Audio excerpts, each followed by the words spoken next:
Welcome back, everybody, to the Joey Osborne Show. I am your host, Joey Osborne, for today's Super Bowl 58 special episode here. Obviously, the big game is finally here, and it is an interesting game to be sure. Not the one I wanted, but, like you just, I'm not one of the Lions, so I can't have told him to go forward, to not go for a fourth down, kick the field goal. So here we are, of course, the big game here, of course. On the NFC side of things is the San Francisco 49ers looking to get revenge after Super Bowl 53. That's not 54. Sorry, I'm just trying to get a little mixed up with the numbers now for some reason. I don't know why. 54, obviously. Of course, losing that to, of course, their opponents today. For Sunday, of course, the AFC champion Kansas City Chiefs.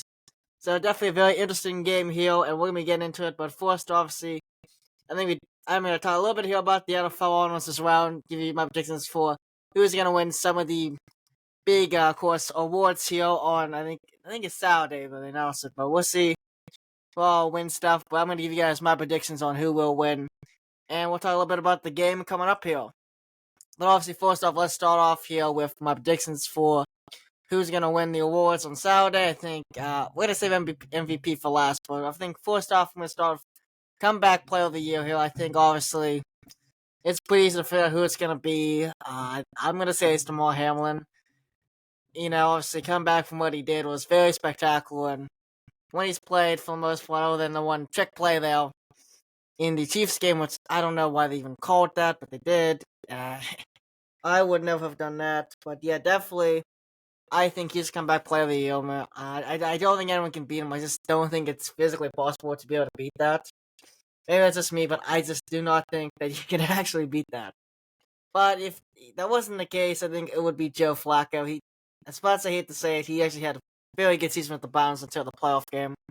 Also, not surprised that's what happened during the playoff game, because, he's not really that good, and he's been known for not being that good in the playoffs, but, he did what he needed to do for the Browns, and definitely, obviously, big reason as to why they made the playoffs.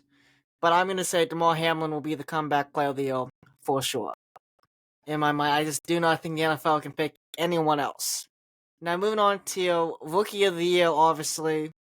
I think AFC-wise, I'm going to just put who I think the AFC and NFC top guys are. Then I'm going to give my final thoughts on who actually will win it here. But I think AFC-wise here, obviously, it's CJ Stroud. You cannot deny what he has done in Houston has been spectacular. And he has taken a team that was it was the second worst of football. I think they were maybe like 2-15, maybe? Yeah, I think 2-15. There's some awful. And he's gotten to the point where now they made the playoffs and won a playoff game.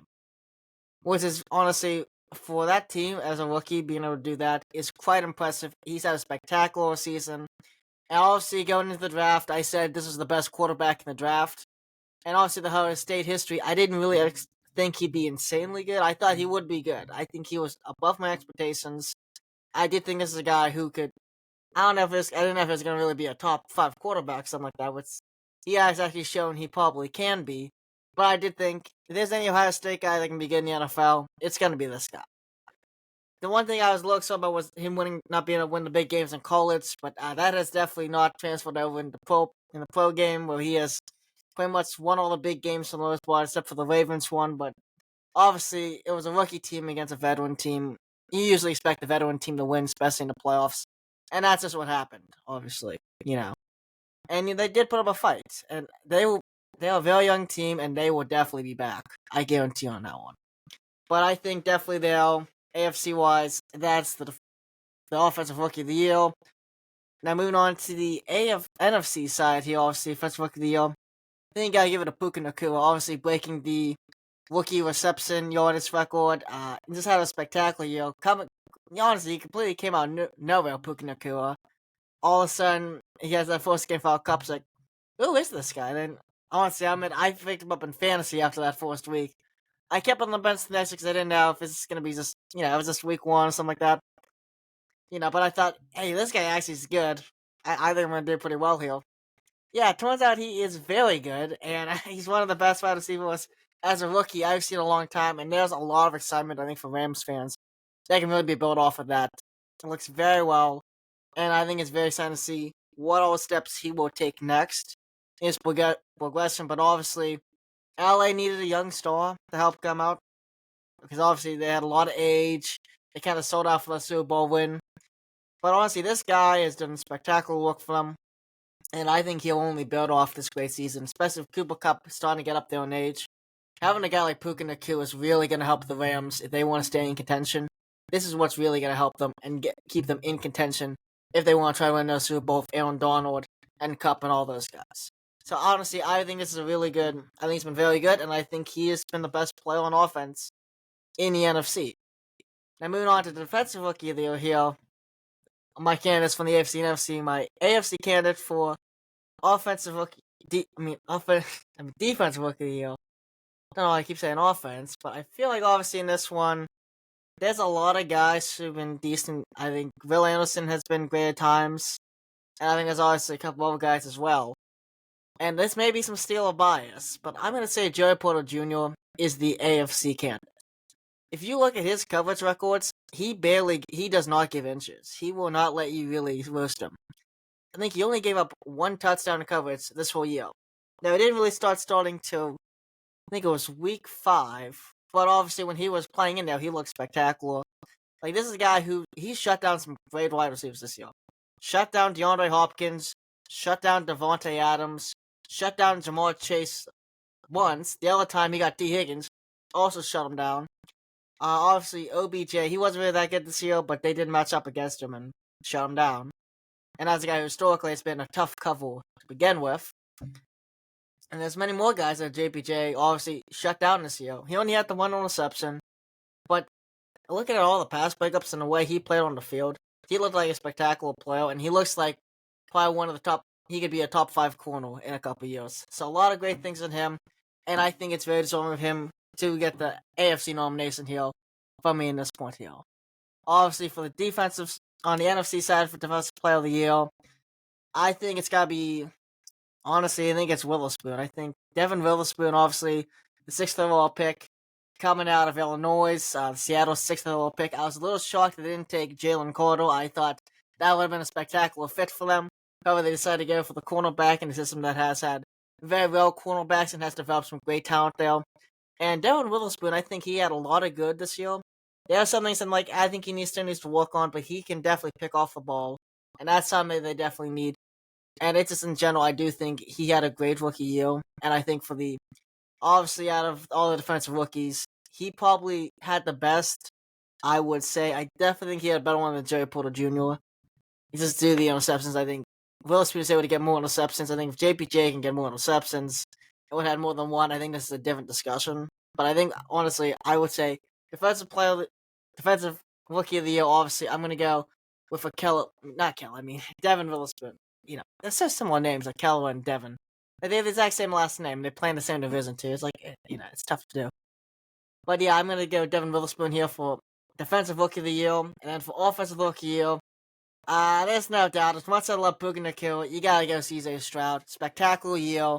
And he really led up the NFL and a lot of excitement, I think, for Houston as he continues to progress. Now moving on here to Coach of the Year. I think this one, we're going to stay in Houston here, and I'm going to say DeMeco Ryan was the Coach of the Year here. He just turned around an awful team, I think, I have to look it up, but I think it was 2-15. It was something awful. He turned around from that into a playoff team that won a playoff game. Now, is having CJ Stroud, does that help you out? And obviously, all the other draft picks, did that help you out? Yeah. But also, you got to be a pretty good coach to make that big of a transition. And honestly, he is a very good coach. I think he was a slam dunk hire. Honestly, when they hired him, I really thought this is exactly who Houston needs. If they can just actually stick with the guy, he's going to do very well. And I've been proven correct in that fact. And honestly, I will admit to you, he really reminds me a lot of Mike Tomlin. Which I know is weird to say, but it's just the way he can figure out just ways to win. Like, his roster isn't, it's not the best. There's a lot of nice young players, but, the players, they're probably not anywhere close to the potential at this point. Because I think there's still a lot to build on to some of these guys, especially Tank Dell, CJ Stroud, Will Anderson Jr., Stingley. There's a lot to build off of these guys, and I think they'll continue to build off. But what he did with this much talent, it was a good amount of talent, but it wasn't like spectacular or anything. He did some great work, honestly, and I think he's not only good steal, but I think this is a guy who I think we'll be talking about him in a similar light as a lot of the people in the national media like to talk about Tomlin. I think they're very similar. Just in general, if you even listen to him, you get the vibes of Tomlin off him. And it's clearly he's doing something right in Houston because they have done great work. He brings, obviously, with him a lot of success from San Francisco, and I think he obviously is the coach of the year here. But moving on here, of course, now to Defensive Player of the Year. This one's easy. It's TJ Watt. I know I want to say Myles Garrett's better, but I'm sorry. He's not. He just can't get to the quarterback as much. And TJ Watt is literally, any game he plays in, he affects the outcome of that game no matter what. Can Myles Garrett do that? He can do it in some games, but not every game he plays in. Normally, if TJ Watt, it is every game he plays in, he makes an impact. And I think that's definitely what makes him special, and I think he's an invaluable piece to that Steelers team just in general, and just any team he's on, I think he seems to be like a very valuable piece. Like, they can't probably live out of him, obviously, and I obviously think he is definitely the Defensive Player of the Year, and I'm not going to really take any arguments on that front. But Offensive Player of the Year here, this is a tough one. I think obviously it's Chris McCaffrey, probably, but I don't think he should be the Offensive Player of the Year because I think he should be the MVP. And so what I'm going to say here on Offensive Player of the Year, screwed. We're going to say here, you know what? I'm going to say a quarterback gets it this year. You want to know why? Because I think this is the year someone who isn't a quarterback's getting MVP. So I'm going to say Offensive Player of the Year, I'm going to say Lamar Jackson. He came out there and he played a lot of great games, and he was a very good quarterback, especially since this year. There wasn't a lot of good quarterback play from anyone, but he was able to actually provide that, and I think this year, I don't think any quarterback's been good enough to be an MVP, but I think Lamar Jackson was good enough to be the Offensive Player of the Year, so I'm going to give it to him. And I think MVP, like I said, screw it. Let's go Christian McCaffrey. I think he should be it. I don't think any quarterbacks played good enough this year to deserve it. And just in general, I don't think quarterbacks should be getting the MVP every single year. Especially when guys like McCaffrey are running around doing all sorts of crazy stuff. Like, saying, the quarterback, he throws the ball. I get that. But the running backs, wide receivers, they're the ones that make the plays happen once the ball gets out of the hands. That's just how it is. And I think it's time we start getting them some respect. So I'm going to say here, Chris McCaffrey for MVP. And I don't like the 49ers. I'm just going to say one now. But I honestly have to agree, he should be the MVP. But obviously now we're moving off from that as my predictions. And let's move on to the Super Bowl matchup here. Obviously, a lot of interesting storylines going here. Of course, we got the whole Taylor Swift, Travis Kelce thing. I'm not going to get into that because it's, it's not what I'm interested in. But obviously, on the field-wise here, the Chiefs have a big loss. Joe Thorney, the offensive lineman, is most likely to be out, according to Andy Reid. This was from a report either today or yesterday that I saw, most likely to be out, and that is a big loss for that Chiefs offensive line, who has been very good to very sketchy at times. Obviously, Creed Humphreys has been as advertised for them. However, they've had some issues, especially at the tackle position, after the loss of Orlando Brown in the offseason last year to Cincinnati. So obviously a lot of stuff to build off there and figure out what exactly is going to happen here. But definitely I think for the San Francisco defensive line, that's going to be great news to hear that Thorney is most likely going to be out. But obviously, of course, the Chiefs, they still have a talented offensive line. It is prone to have some flags and stuff, I will say that. They're prone to being penalized for false starts. It's just something I've noticed anytime I watch them, it happens a good bit. But they are still a very talented unit. Not as good as last year's unit, but still a very talented unit on that front. But losing Joe Thorney, obviously, is a massive hit to them coming into this game. However, of course, San Francisco is not as healthy as well, obviously. They're missing some guys on defense here. So, obviously, of course, that is going to be an impact on them on that front. But I think, obviously, this game here, I think everyone's wanting to hear the prediction and hear what I think here. So let's get into it here. I think this game is going to be a somewhat close game. But I don't think it's going to be insanely close. And wondering, why are you saying it's not going to be an insanely close game? The two very good teams and the high-powered offenses, aren't they going to score a ton? Yeah, here's the thing. CBS, if you look at like the track record here, it's the weirdest thing. But if you look at the track record of every single Super Bowl they have had in like the last couple of years, they're all genuine blowouts and like not even good games. So like, I'm gonna take it back here. I'm gonna explain my reasoning here. So obviously, of course, last time they had it, Super Bowl 55 in Tampa Bay. Chiefs, Tampa Bay Buccaneers. Tom Brady won 7. He comes in now and utterly dominates and destroys the Chiefs in humiliating fashion to get number 7 and have more rings than any franchise, which is ridiculous enough as it is. And Steelers really need to get that 7 quick because it's not good that one single player has more rings than we have as a whole franchise.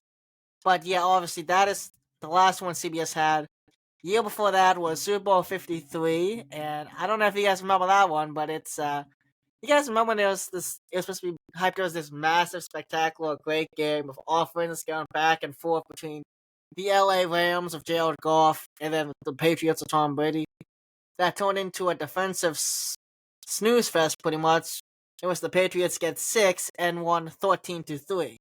And of course, during the halftime show, we all got scammed out of Sweet Victory being played, which I'm still salty about that. They literally did a SpongeBob thing. And then right when the song's supposed to start, they go to Maroon 5, which I like Maroon 5. Actually, I think they're a very good band, but it's like, we just got baited into that. So I'm still salty about that one. I'll be honest with you, I'm a little salty on that, because that would have been hilarious if they actually did Sweet Victory during the halftime show. But obviously, if you don't know what Sweet Victory is, it's the, if you ever seen the SpongeBob episode, like the halftime show and the song at the end, the walk song, that's what it is, and it would have been hilarious. And then the year before that, CBS was Super Bowl 50. That one was actually a decent Super Bowl. That was not bad. That one does not follow the trend. However, the one before that, and I'm blanking on the number of the Super Bowl, but once I talk about it, if you remember it, you'll remember it. It was between the Broncos, I think it was 2013 maybe? Yeah, I think 2013, but it was between the Broncos and the Seahawks. That was I think it was 48-7 blowout for the Seahawks, and they got the first ring of Russell Wilson. Obviously, the Legion of Boom utterly dominated Peyton Manning and the Broncos. And obviously, that just shows you, that's just the pattern, and I think it's, let's get into it more, because, CBS in general, it's, they seem to have the worst luck of the Super Bowls. So let's get into this a little more here, because I'm actually now interested in the ones before that, because, it's definitely kind of, they really do have a lot of ones that haven't been very good recently, and I think this is a trend that's been going on for a good bit of time. Let's see, who'd they have after? Alright, so they had, 2013, that's the Seattle one. 2010, I think, is this the Patriots? Oh, this is Colts and Saints. Oh, this is actually kind of a blowout, too. This is 31-17. It's at least somewhat close, but this is still, not the closest game. But I don't think that was a bad one to begin with, but that was, not a close game, though, but it wasn't completely awful. Let's see here. Who's here? That's CBS. I just want to get on this rabbit hole and see what all we got. 2007, is this Bears Colts? Yep. That was not, I don't think that was a good one. I think from my understanding, I don't remember the game or watching it, but it was supposed to be a pretty sloppy game there. So you see what I'm saying here about CBS always having pretty much bad Super Bowls? So I don't think this is going to be that good of a Super Bowl. I know once when I saw it's CBS this year, I was like, oh jeez, this is not going to be good. But you can just kind of tell when it's going to happen. You can kind of tell. And this, for some reason, I don't know why, but CBS always does not have a good Super Bowl. But obviously, I'm moving into my predictions here. Officially now for the game. I'm going to say here, it's a 2-score game, but it's a 10-point difference. And I'm going to say here, I think, I'm going to go here, because last year, if you watched the video from last year, I got this pretty much down to a T, which I think was hilarious. I had the final score for the game, which it actually was that. I think it was 38-35. The only thing that was different is I had as the Chiefs win on a game-winning field goal. But what ended up happening was they got up to 38, and the Eagles got close to 35 but lost. But I was very close last year on this. So let's see if the record holds here. I am going to go with here And drum roll, please. Give me the Kansas City Chiefs. I think Mahomes is going to win this thing. And I'm going to say this is about a 10-score game. So give me here, I think. Let's think, I think it's going to be in the 30s for the Chiefs and the 20s for the 49ers. But I'm going to say here, not 35. I don't think that's too close to last year's. Yes, I'm doing a little simple math here. But I'm going to say, give me 31 to... Actually, 24. I think it's going to be a one-score game. Scratch the 10 points. I'm going to say there's just one touchdown off. So give me 31-24 Kansas City Chiefs win over, of course, the San Francisco 49ers. And I'm going to give you no prediction here. I am going to bet here that Brock Purdy throws one interception. That is a costly one at that, and leads to a Chiefs score. I think you will see that. I've been really good recently at predicting like interceptions and stuff. I jokingly said to my one friend who's a Browns fan that Flacco was going to throw like 2 interceptions in the game, and then he did 2 of them back to back that were pick sixes.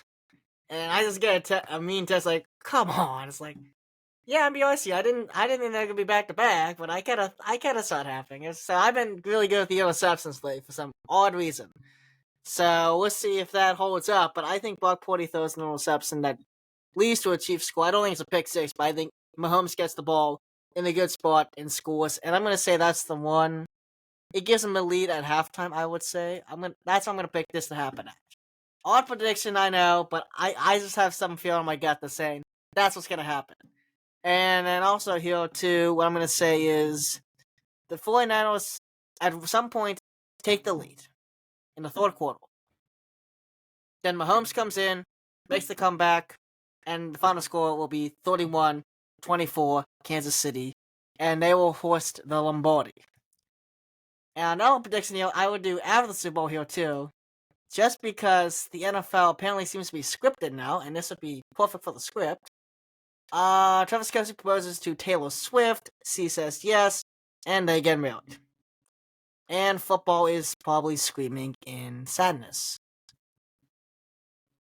And I don't make this up. I think it's just the rules that the NFL goes. But I would say, just knowing how the NFL season's been this year, this is something like that's gonna happen. I don't know why, but it's just gonna happen. I just have that feeling. It's kind of gut feeling that for some reason we're gonna see that happen. Yeah, but that is obviously my prediction here for the game. I do think, now a little more wide receiver stats here. I think the main wide receiver who gets the most yardage for the Chiefs is going to be Kelce. I don't think the other ones have been that good, but I think Rashid Rice will have a not spectacular game, but he'll have a very solid game as well. Probably around 80 yards, I would say, for him. I'm going to say Kelce 110 yards, I think. And give Kelce a touchdown, too. And I think Rashid Rice, I can see him getting a touchdown as well.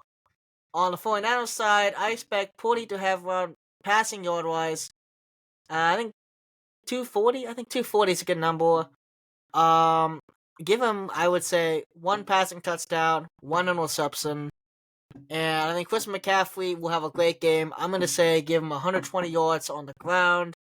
Give him about 40 passing yards and give him 2 scores, 1 receiving and 1 rushing touchdown as well in that. And I think Deebo Samuel has a decent game, but Ayuk outperforms him once again like he has been this whole season. And I just missed passing yards from Mahomes. I'm going to predict on that here. I'm going to say 340 and 3 touchdowns. I think Pacheco will at least have 1 rushing touchdown. But actually, no. Yeah, 3 touchdowns for Mahomes and 1 for Pacheco. Pacheco will have 1 rushing touchdown. Mahomes will have 3 passing touchdowns. And I say Kelce has probably 1, if not 2 of them from Mahomes, and Rashid Rice will have the other 1. So yeah, that's my predictions here. Hopefully they hold fast. Last year they did. So we'll see if that holds steady here. But thank you guys for watching here. If you guys watched on YouTube, obviously thank you guys for all the support. I know we've had a lot of big successes recently with the Steelers playoff pump up, which they didn't do very good. My pump up did. So that was nice. And then, of course, some other ones as well. I know my playoff predictions one did very well. So thank you guys, of course, for watching that. If you're listening on Spotify, Apple Podcasts, Google Podcasts for the time being, but it's going to be gone and become YouTube Podcasts. So that's interesting. So obviously, if you're still somehow listening on now, thank you guys for listening in. And if you're, of course, on Amazon Music here, also thank you for listening in. But happy Super Bowl Sunday to everyone here, and hopefully we have a good one coming. Thank you guys for watching. Bye.